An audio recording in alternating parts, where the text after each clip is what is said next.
Viewers, कैसे हैं आप? उम्मीद है आप अच्छे होंगे। राधे राधे आपको सबको। आज का जो प्रसंग है वो राजा शिबी का है।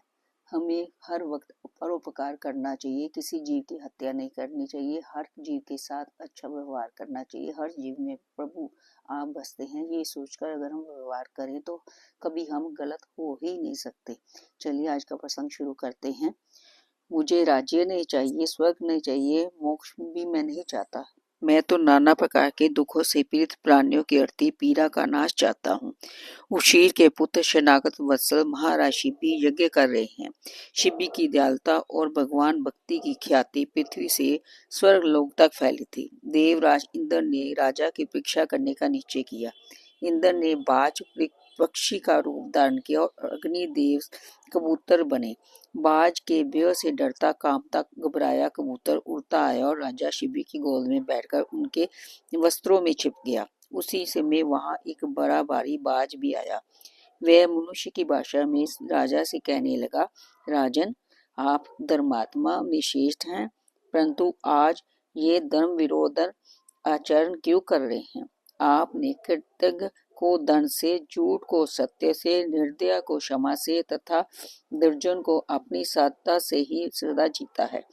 आप तो अपनी बुराई करने वाले को भी उपकार ही करते हैं। जो आपका हित सोचते हैं उनका भी आप भला ही करना चाहते हैं। कबूतर ने राजा से बड़ी कातरता से कहा, महाराज, मैं इस बाज के भय से प्राण रक्षा के लिए आपकी शरण में आया हूँ, आप मेरी रक्षा कीजिए। बाज ने कहा, मैं बहुत भूख से व्याकुल हूँ, भाग्य मुझे ये कबूतर आहार में रूप मिला है। अब आप मुझे मेरा हार छीनकर अधर्म क्यों कर रहे हैं?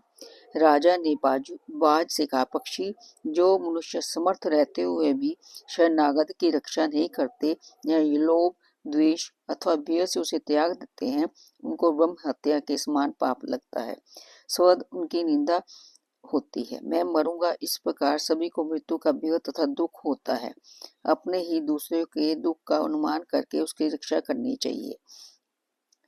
बाज ने कहा, वह धर्म नहीं जो दूसरे के धर्म में बाधा दे। भोजन से जीव उत्पन्न होते हैं, बढ़ते हैं तथा जीवित रहते हैं। बिना भोजन कोई जीवित नहीं रह सकता। मैं भूख से मर जाऊं तो मेरे बाल बच्चे भी मर जाएंगे। एक कबूतर को बचाने में अनेकों प्राण जाएंगे। आप परस्पर विरोधी इन धर्मों में सोच समझकर निर्णय करें और कि एक की प्राण रक्षा ठीक है या कई की।